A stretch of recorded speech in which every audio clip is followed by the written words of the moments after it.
Perjuangan tak sia-sia Delia. Penulis Tuti Nonka, narator Hanifah Abu Marzuki.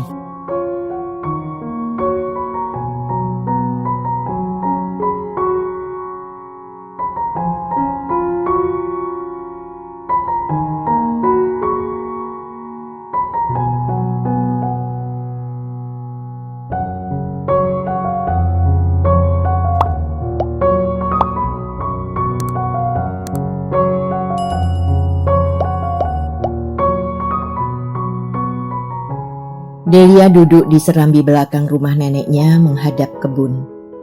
Halaman belakang yang luas itu dibatasi dengan pagar tembok setinggi 2 meter. Bukan karena enggan berhubungan dengan tetangga jika neneknya membangun pagar tembok setinggi itu. Hanya demi keamanan saja. Lagi pula, rasanya tidak nyaman juga kalau setiap apa yang dikerjakan bisa dilihat oleh tetangga kiri kanan. Pekerjaan rumah tangga paling banyak dilakukan di belakang. Karena itu nenek lebih suka kalau halaman belakangnya ditutup rapat. Tetapi di bagian depan, pagar tembok itu turun tinggal 1 meter di atas tanah. Pintu gerbangnya walaupun terbuat dari besi yang kokoh, selalu terbuka sejak jam 5 pagi dan baru ditutup setelah jam 9 malam. Eyang Suryo, orangnya terbuka, ramah, tetapi tidak ingin kalau urusan pribadinya dicampuri setiap orang. Dan sifat itu tercermin dalam bentuk rumahnya. Sudah 2 hari Delia berada di rumah neneknya di Solo. Sehari setelah diberitahu Yuda tentang pernikahan Rizal dan Nanin, Delia mengemasi pakaiannya dan berangkat ke Solo. Dia tidak tahan berada di rumah. Berita itu pula sudah sampai ke telinga Wita dan ibunya. Sudah tentu Yuda yang menceritakannya. Setelah malam itu Wita dan ibunya bertanya-tanya, sebab melihat Delia pulang dengan wajah pucat dan kusut masai. Delia sadar bahwa ibu dan Wita sayang dan merasa simpati kepadanya. Tetapi sikap manis dan kebaikan mereka yang berlebih-lebihan malahan tidak menyenangkan hatinya.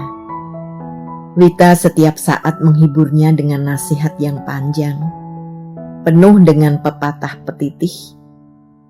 Ibu selalu menyediakan makanan enak, menanyakan apakah dia sakit, apakah dia ingin ini, mau itu.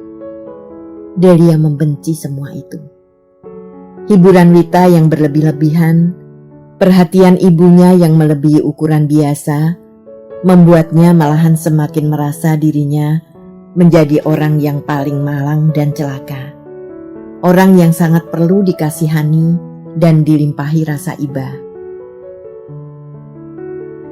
Delia tidak ingin orang lain melihatnya sedang bersedih. Tetapi dia tidak dapat menyembunyikan kesedihan yang dalam dari wajah dan matanya. Delia ingin dibiarkan saja, ingin menyendiri dalam sudut dunianya. Eyang Suryo tentu melihat juga kesedihannya. Tetapi wanita lanjut usia itu tidak melihat apa-apa. Dia melihat Delia berusaha menyembunyikan kesedihannya, dan pertanyaannya tentang sebab-sebab kesedihannya itu hanya akan membuat Delia merasa menjadi buronan. Karena itu, Eyang Suryo bersikap biasa saja, seakan-akan tidak tahu apa-apa. "Sudah mandi, ya?" tegur Eyang Suryo dari pintu dapur, membuat Delia terjaga dari lamunannya. Delia terlonjak, lalu mencoba tersenyum untuk menutupi rasa malunya sebab kepergok sedang melamun.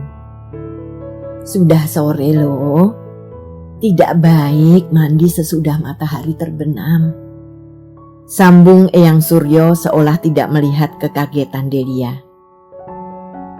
"Dingin Eyang, malas," kata Delia sambil bersedekap. "Ada air panas." Sebentar, saya masih kerasan duduk. Kebun Eyang membuat orang betah duduk lama di sini. Sesukamulah.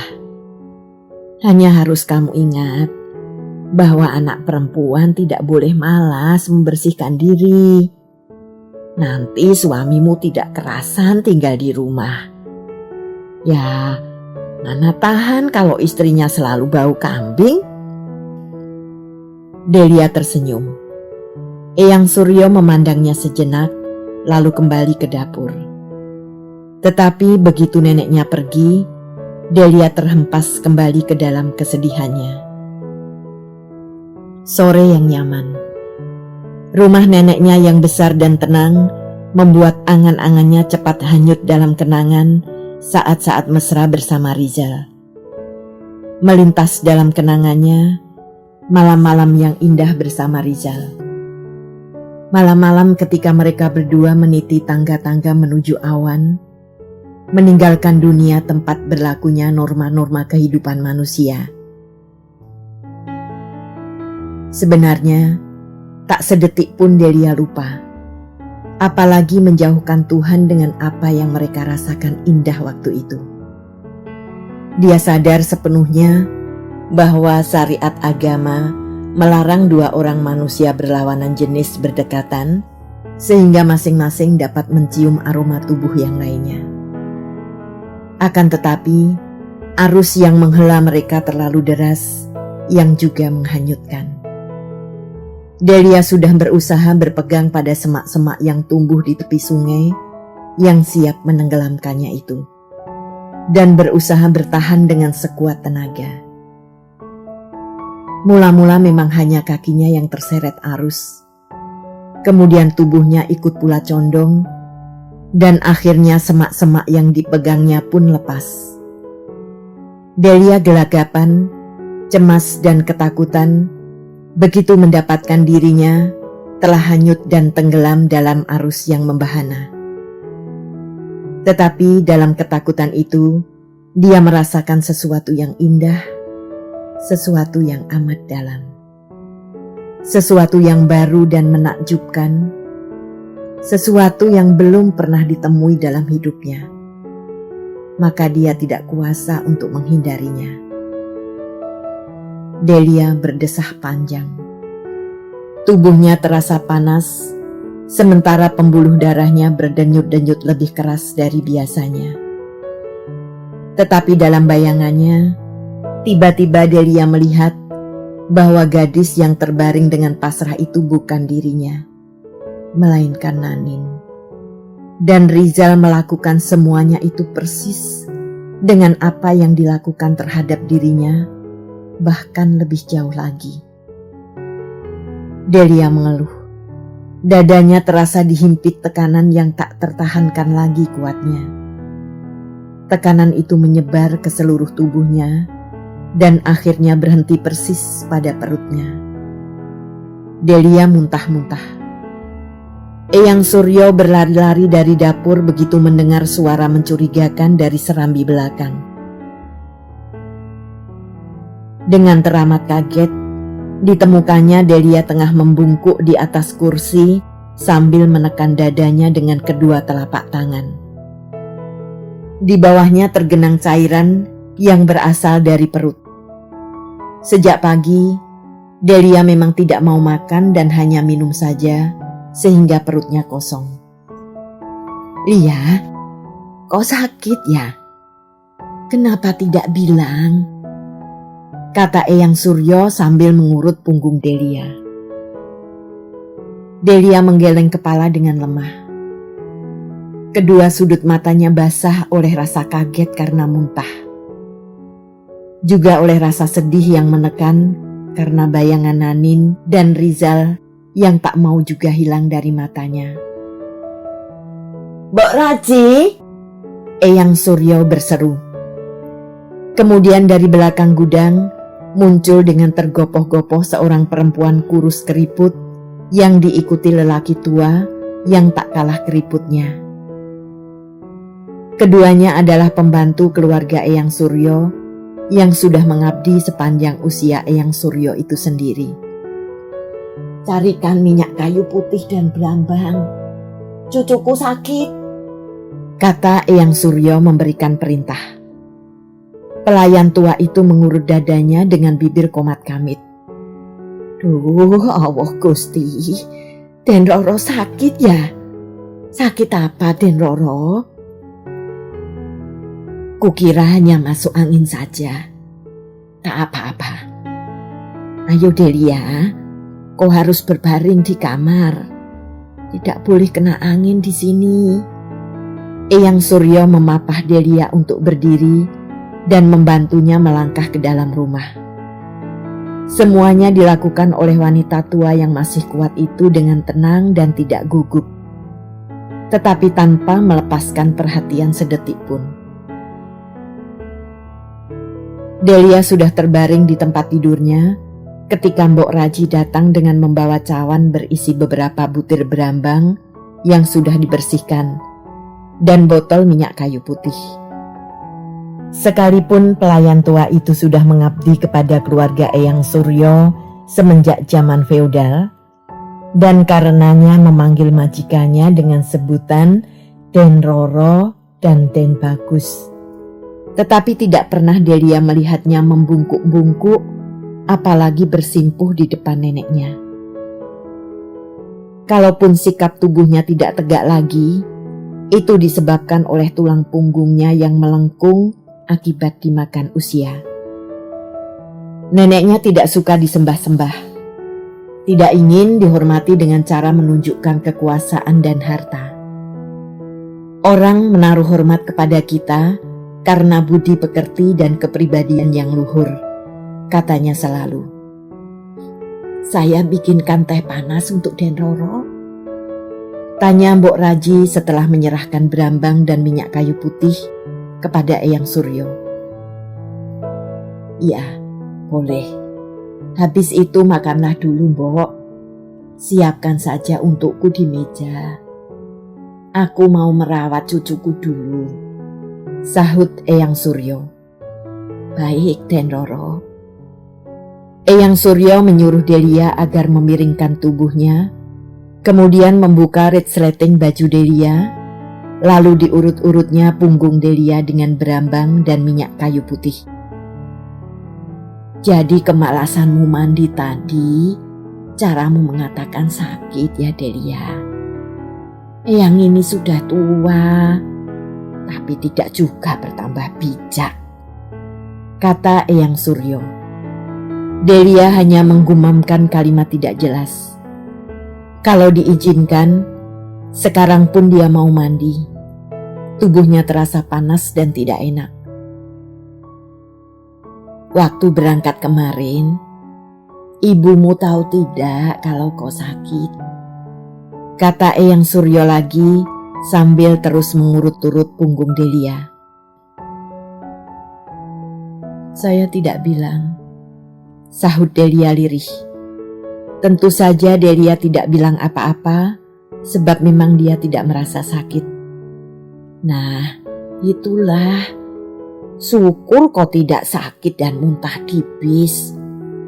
Atau memang sudah dan kau tidak cerita padaku? Tidak, Eyang. Saya malah tidur di bis. Eyang Suryo tertawa pelan. Mbok Raji datang dengan membawa segelas besar teh panas yang diberi gula. Letakkan saja di meja, kata Eyang Suryo. Kebetulan sekali dia pun sudah selesai mengurut punggung Delia. Dirapatkannya kembali resleting baju Delia dan turun dari tempat tidur mengambil teh yang ditinggalkan Mbok Raji di meja. Minumlah dulu, biar perutmu hangat, kata Eyang yang baik itu sambil membantu Delia duduk.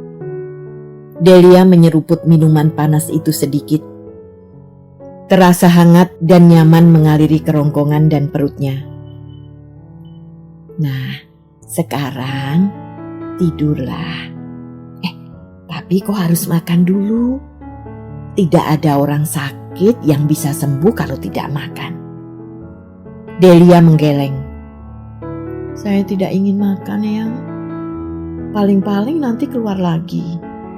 Kalau begitu, minum saja tehmu. Delia mengangguk. Eyang Suryo berdiri dan siap pergi ke belakang. "Eyang?" Delia memanggilnya, takut neneknya keburu meninggalkan dia. Eyang Suryo memandangnya, lalu perlahan duduk kembali di sisi tempat tidur, di dekat kepala Delia. Nenek yang sudah kenyang pengalaman itu menatap cucunya tersayang dengan lembut, diam menunggu. Delia tidak dapat menahan lagi isaknya.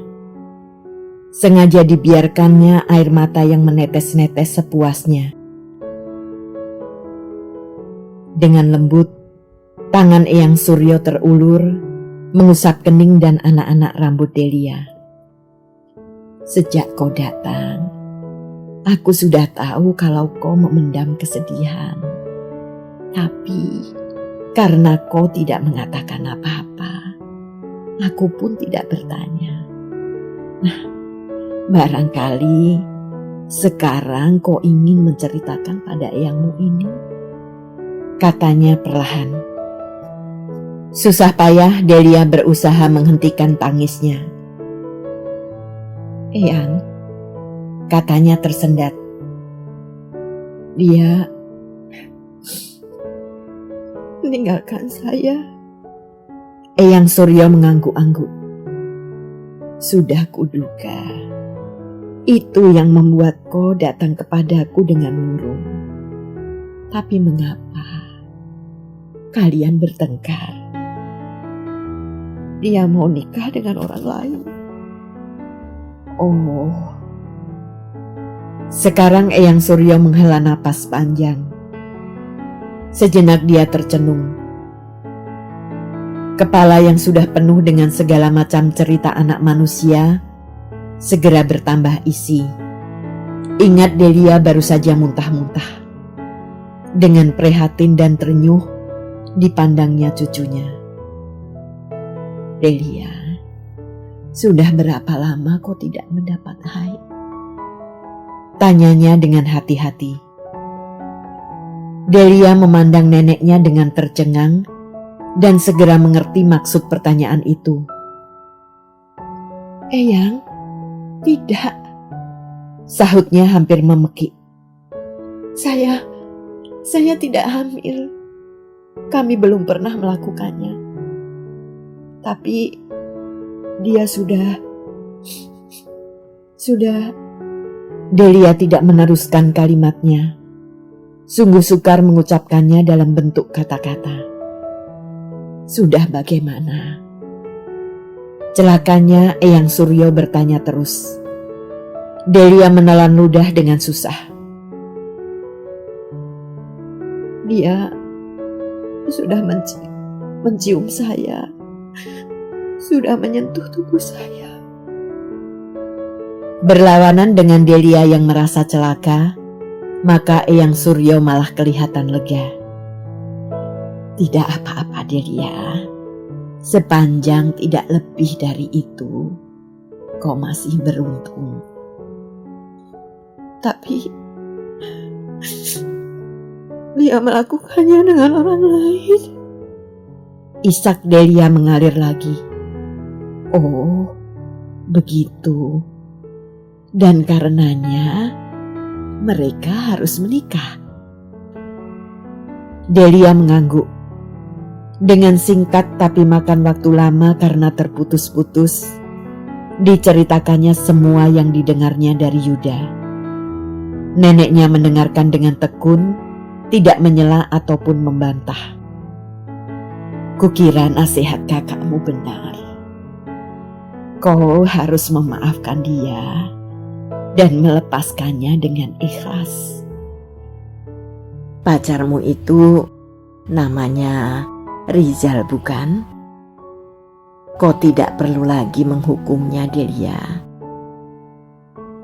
Aku yakin dia sudah cukup merasa terhukum oleh perasaannya sendiri, oleh keharusan dia hidup bersama orang yang tidak dicintainya.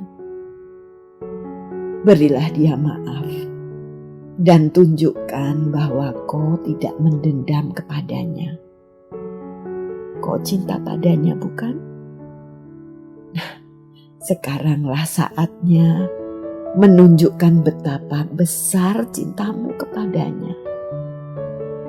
Tidak dengan mendendam, apalagi mengutuk, tetapi dengan maaf yang tulus. Berat memang, Delia, tetapi itulah yang paling baik kau lakukan.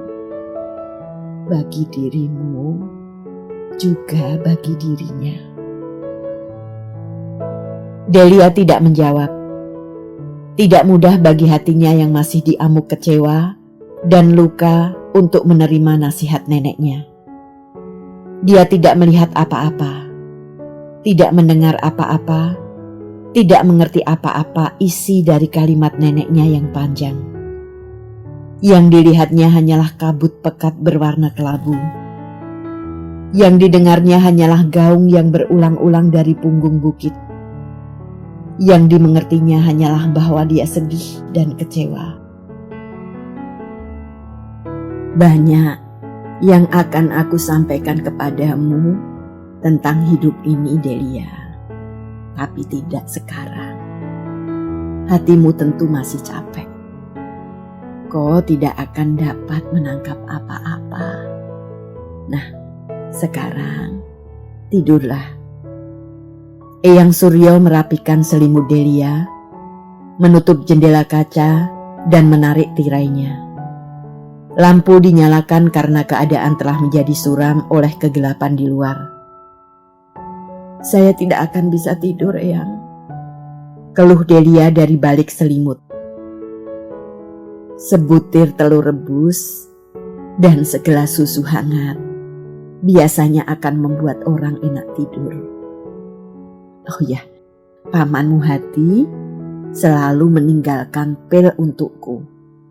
Aku minum kalau aku tidak bisa tidur karena banyak pikiran. Nanti ku beri kau satu. Sepeninggal neneknya, Delia kembali melamun-lamun, tapi tidak sempat berlangsung lama sebab sebentar kemudian Eyang Suryo telah kembali dengan membawa segelas susu hangat, 2 butir telur rebus, dan sebuah tablet berwarna hijau muda. Yang nanti tidur di sini ya, pinta Delia sambil menyuap telur dengan sendok kecil. Baik, aku akan selalu tidur bersamamu selama kau di sini. Karena memang sejak pagi tidak makan, juga karena isi perutnya baru saja keluar, Delia menghabiskan kedua butir telur dan segelas susu yang disajikan oleh neneknya. Selesai membereskan urusannya di belakang, Eyang Suryo kembali ke kamar Delia dengan membawa sebuah majalah berbahasa Jawa. Ditariknya kursi ke dekat lampu, dan mata berumur 70 tahun itu dengan tekun menyusuri huruf demi huruf tanpa memerlukan bantuan lensa. Banyak orang kuno memiliki kesehatan tubuh yang patut diirikan oleh anak cucunya.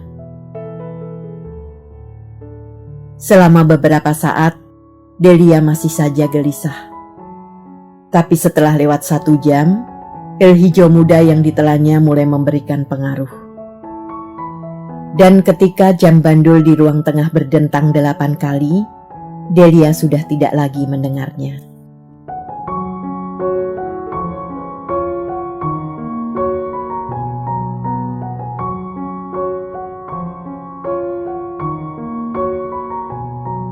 Terima kasih telah menikmati cerita ini. Tuliskan saran atau komentar di bawah untuk memperbaiki channel ini. Jangan lupa tekan tombol subscribe, like, and share.